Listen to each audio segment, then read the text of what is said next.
All right, this next power system we're going to explain is going to be one of the easiest power systems to understand. It's not that complicated. So, me saying that, let's just dive into it. Today, we are going to be explaining the power system of My Hero Academia.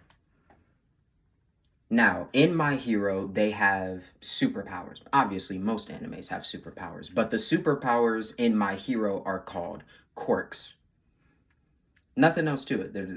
They just have a different name than superpowers in My Hero. Now, despite me saying that, there are actually three different types of quirks in My Hero. There's transformation, mutation, and emission powers.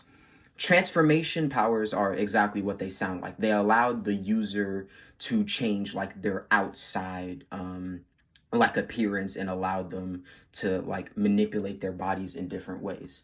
Some of the best examples of transformation quirks are these three in My Hero.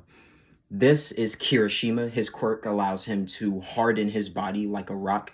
This is Tetsu. He has the same quirk as Kirishima, except instead of rock, his body takes on the density of steel. And one of the pro heroes, last but not least, Mount Lady, has the power to increase her size.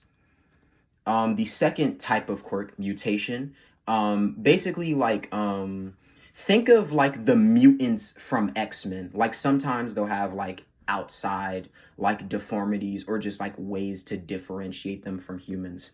Usually in My Hero, however, the mutations of anyone with a mutation quirk, they take on animal like outside appearances. Some examples are Suyu Asui, a frog mutant, Spinner, a lizard mutant, and Shoji, I think octopus mutant. His hero name is called Octocool, so I think he's an octopus. And finally, emission quirks. These are the quirks that like people usually think about when they hear the term like superpowers. These are powers that can be turned on and off. They don't usually affect the user, but they can have like effects if they're handled too carelessly. The most like straightforward we've seen emission quirks are these three. Bakugo, who can turn who sweats nitroglycerin and makes it explode. Gross, I know. Todoroki, who can manipulate both fire and ice, and the main character Izuku Midoriya, his power is one for all. But there's a little caveat, and because of that, there's two quirks that we have to talk about that I did not put in the slideshow, and that's going to be one for all and all for one. One for all allows the user to pass down their quirk to another user, on top of giving the user added speed, strength, durability, endurance, and all of that. It's a power that can be passed down while also giving the user incredible like physical stats. All for one allows the user to take another person's quirk.